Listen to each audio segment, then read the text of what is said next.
At the height of global adoration, surrounded by lights that never dim and applause that never truly stops, Jennifer Lopez stands alone in a quiet room where no audience is allowed. Reinvention has kept her alive in the public imagination.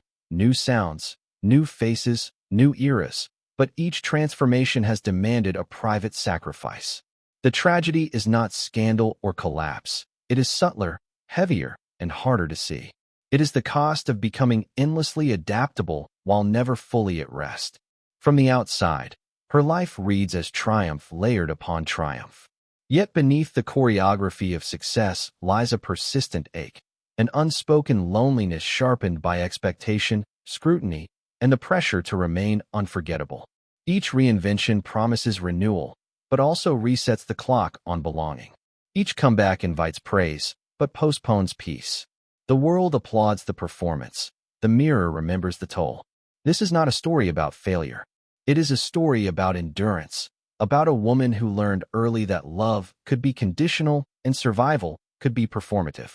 It asks a quiet, unsettling question. When reinvention becomes identity, where does the self go to rest? And when the spotlight finally softens, what remains of the woman who never stopped moving to avoid being left behind? The room is quiet in a way stadiums never are. No music hums beneath the walls. No voices leak through doors. No camera lights warm the air. Jennifer Lopez sits alone in a softly lit space designed for rest, yet rest does not arrive. Outside, the world still calls her unstoppable, tireless, endlessly evolving. Inside, silence presses closer than any crowd ever has. Success has followed her faithfully, but solitude has learned her schedule. Between tours and rehearsals, between red carpets and closed-door meetings, there are narrow stretches of time where the performance ends and nothing rushes in to replace it. In those moments, the applause echoes only as memory, a distant roar that once validated everything. Now it fades quickly, leaving behind a stillness that feels unfamiliar, almost intrusive. Her reflection stares back from the mirror without costume or choreography. Reinvention has shaped every phase of her public life. New sounds, new silhouettes, new declarations of strength. But here, stripped of spectacle, the effort reveals its weight. The face the world knows is composed, disciplined, alert. Beneath it lives a constant calculation. How to remain essential, how to stay ahead of erasure, how to outrun the quiet threat of being replaced by someone younger, newer, less tired. Psychologically, the pressure does not arrive as panic. It arrives as vigilance. A mind trained to scan for decline, for weakness, for any hint of slowing. Reinvention was once protection, a way out of limitation, a refusal to be defined too narrowly. Over time, it became a contract she never consciously signed, one that demands renewal without rest. Each era resets expectations. Each comeback erases permission to pause. In private corridors and dim backstage hallways, the contrast sharpens. Publicly, she is celebrated for resilience. Privately, resilience feels less like strength and more like obligation. The fear is not failure, it is stillness. Stillness suggests irrelevance. Stillness invites questions she has learned to postpone. Who remains when the motion stops? What identity survives without applause to reinforce it? Moments of stillness arrive uninvited. Late nights after rehearsals. Early mornings before calls begin. The body knows fatigue before the mind allows it. Muscles ache, not from weakness, but from constant readiness. Even rest becomes strategic, measured, temporary. There is always another reinvention waiting to be planned, another version of herself to present before time makes the decision for her. Emotionally, the loneliness is not dramatic. It is persistent, a low-frequency hum beneath achievement. She is surrounded by people, yet protected by distance. Admired, yet rarely approached without expectation. The world sees strength and assumes self-sufficiency. Few ask what it costs to maintain that image indefinitely. As the chapter closes, the applause exists only in memory, softer now, less convincing. In its absence, a question surfaces, quiet, patient, impossible to ignore forever. Has constant reinvention been armor, or has it slowly become a wall? And if she stops changing long enough to listen, what might the silence finally ask of her? The apartment is small, orderly, and loud with expectation even when no one speaks.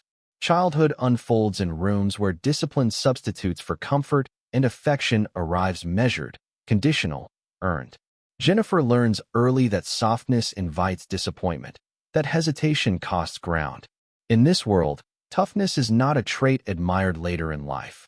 It is a requirement learned before adolescence fully takes shape. Ambition does not grow from entitlement here.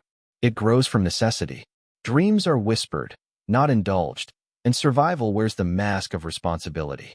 Music and movement become outlets not for expression alone, but for control. Each step mastered, each routine perfected, offers a sense of safety. Performance becomes language. Applause, even imagined, feels like reassurance that effort can secure belonging. Psychologically, praise arrives sparingly and with terms attached. Approval must be earned again and again, never assumed to be permanent. Love feels closest when success is visible. This shapes a quiet equation. Worth equals output. Rest is dangerous. Stillness invites scrutiny. She learns to stay ready, to stay sharp, to stay useful. Vulnerability, when it appears, is quickly folded away, stored where it cannot interfere with progress. Key moments accumulate without ceremony. A correction delivered instead of comfort. A compliment followed by higher expectation. Each reinforces the belief that resilience is safer than reliance. Dreams begin to promise escape, but they also impose pressure. Success is not a gift. It is proof that the sacrifice meant something. Failure is not simply loss. It is exposure. The pattern forms early and holds tightly. Control becomes reassurance. Independence becomes armor. Even joy carries structure, boundaries, rules. The body learns discipline before it learns ease. Emotion is permitted only when productive. This training produces strength that appears seamless from the outside, but internally it narrows the space where rest might exist. Foreshadowing settles quietly into these years. The same resolve that pushes her forward also teaches her to stand alone.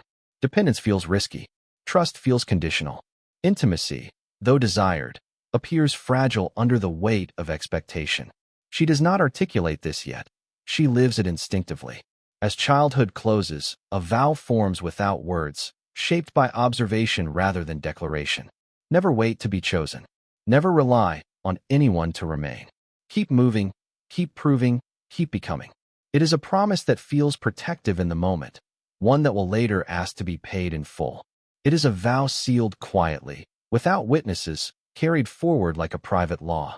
It grants momentum, but denies rest. In honoring it, she survives.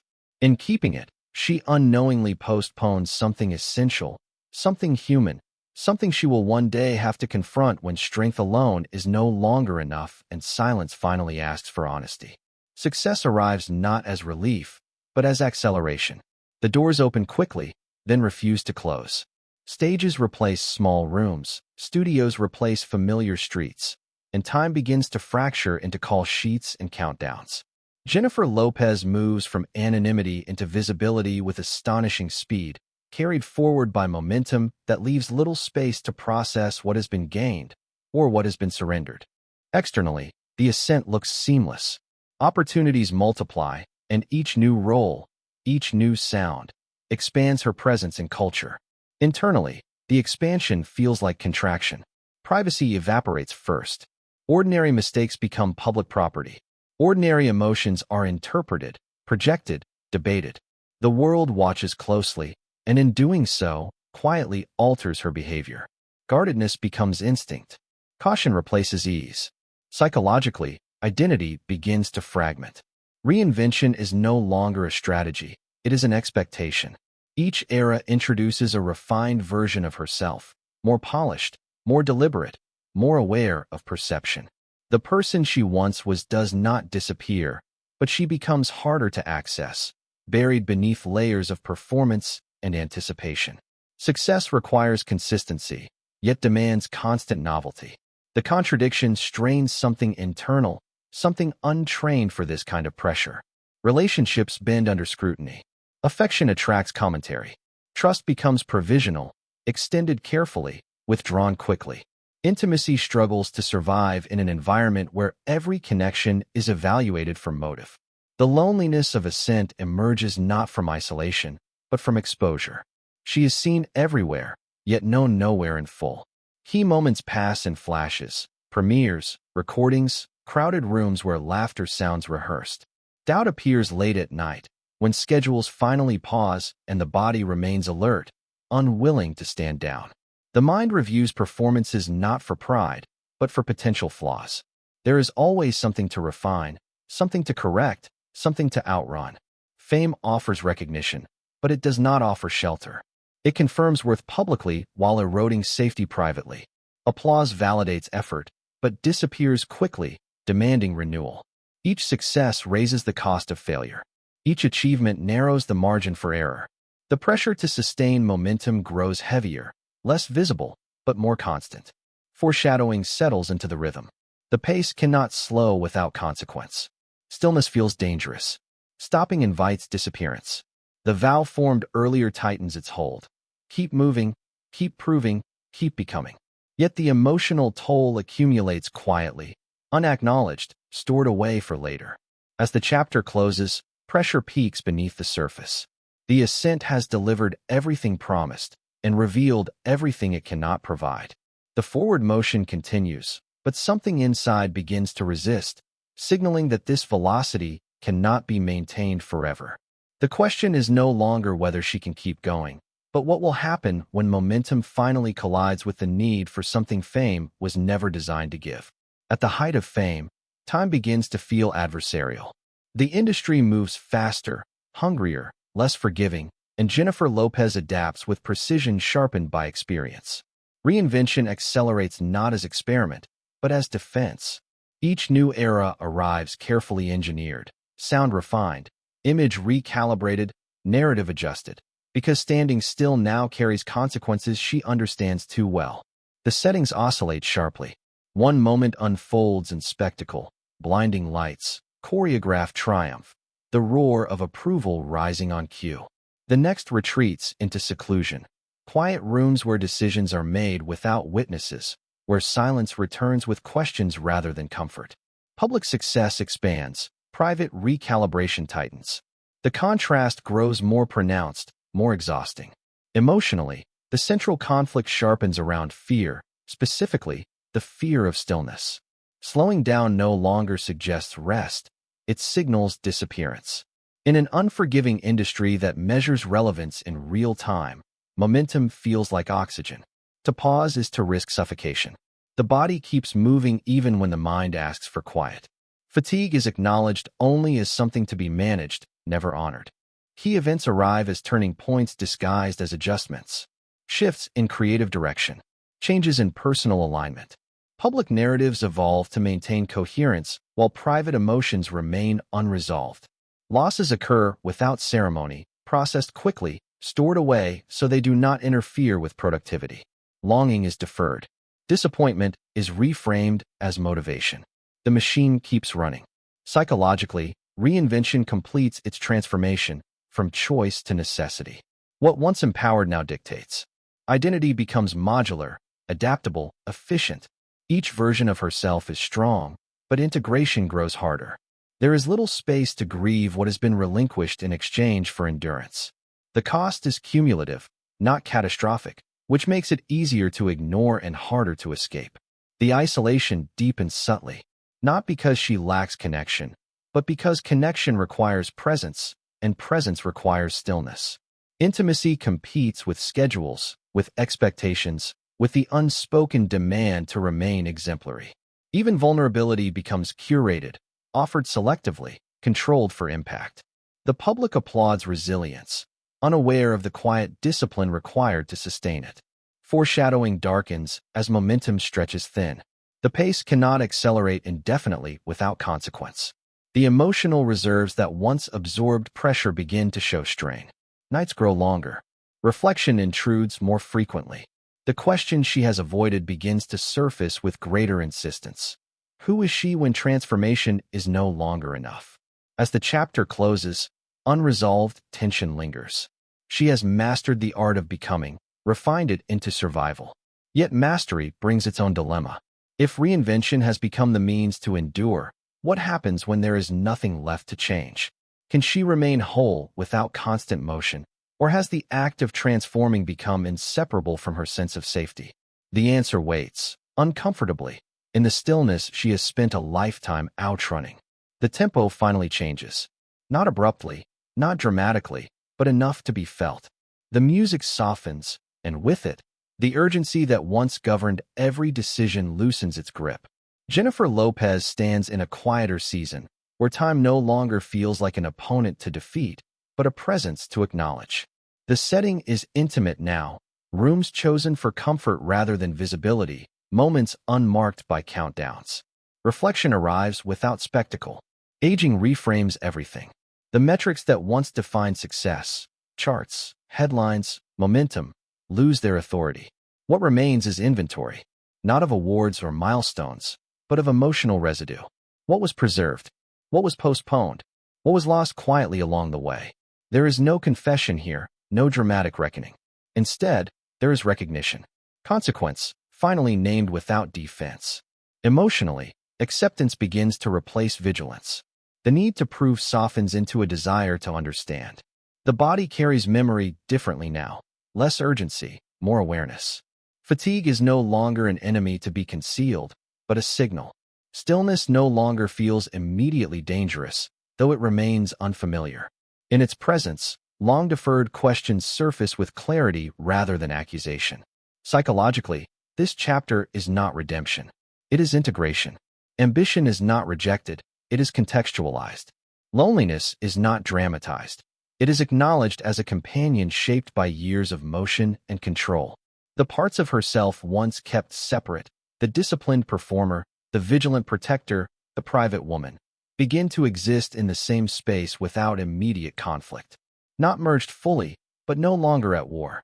Legacy reveals itself differently here. Influence is measured less by reinvention and more by presence. The ability to remain, to listen, to occupy space without performing it.